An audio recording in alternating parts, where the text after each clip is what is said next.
အားလုံးပဲမင်္ဂလာပါကျွန်တော်နာမည်ထပ်ဆွေလို့ခေါ်ပါတယ်ဒီနေ့ interview ဖြေဆိုတဲ့အခါကျရင်အကောင်းဆုံးနဲ့ပြည့်ပြည့်စုံစွာဖြေဆိုနိုင်ဖို့အတွက်နေ့လည်ငောင်းလေးတစ်ခုကိုမျှဝေပေးပါမယ်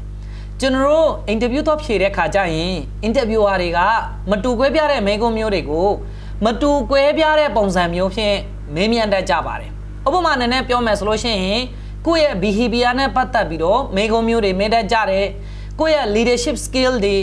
decision making skill တွေ problem solving skill တွေ competency လို့ခေါ်တဲ့ specific skill တွေနဲ့ပတ်သက်ပြီးတော့မေးခွန်းမျိုးတွေမေးမြန်းနိုင်ပါတယ်ဒါမှမဟုတ်ရင်တော့ situational question တွေ personal growth တွေ learning skill နဲ့ပတ်သက်ပြီးတော့မေးခွန်းမျိုးတွေကိုမေးမြန်းနိုင်ပါတယ်ဥပမာနဲ့ပြောမယ်ဆိုလို့ရှိရင်ပြီးခဲ့တဲ့အလုပ်တုန်းကကိုယ့်ရဲ့ leadership skill ကိုအကောင်းဆုံးဘယ်လိုအသုံးချခဲ့လဲဆိုတဲ့ဟာကိုရှင်းပြပေးပါဒါမှမဟုတ်ရင်တော့ပြီးခဲ့တဲ့အလုပ်တုန်းကကိုယ့်ရဲ့အခက်ခဲဆုံးအချိန်တစ်ခုနဲ့အဲ့အချိန်ကိုဘယ်လိုအကောင်းဆုံးကျော်လွှားခဲ့တယ်လဲဆိုတဲ့ဟာကိုရှင်းပြပေးပါဒါမှမဟုတ်ရင်တော့ကိုကလုပ်ငန်းခွင်ထဲမှာကိုယ့်ရဲ့လုပ်ဖို့ဆောင်ဖက်တယ်နဲ့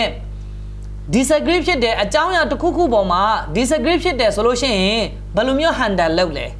ကိုကလုပ်ငန်းခွင်ထဲမှာ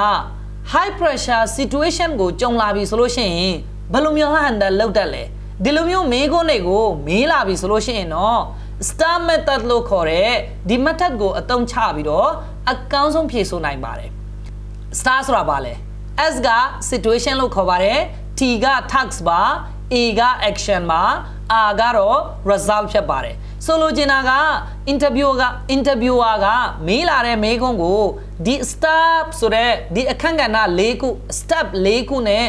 ဖြေဆိုပေးမယ်ဆိုလို့ရှိရင်တော့အကောင်းဆုံးဖြေဆိုမှုတစ်ခုဖြစ်မှာပါဥပမာနဲ့ပြောပြမယ်ဆိုလို့ရှိရင်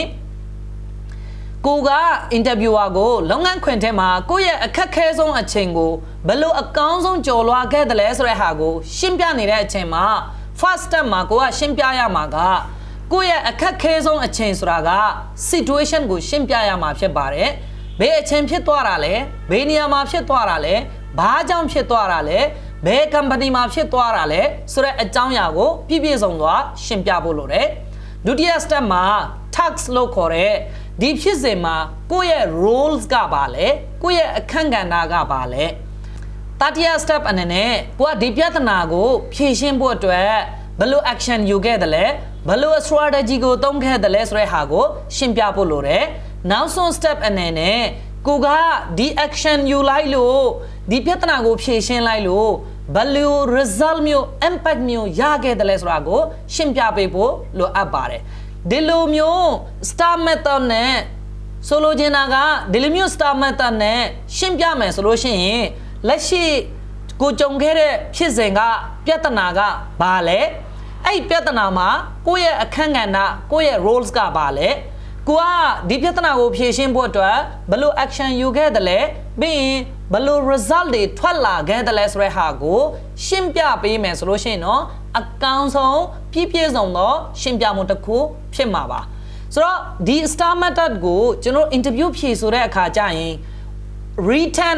ဖြေဆိုတဲ့အခါကျရင် scholarship တွေဖြေဆိုတဲ့အခါကျရင်သုံးလို့ရပါတယ်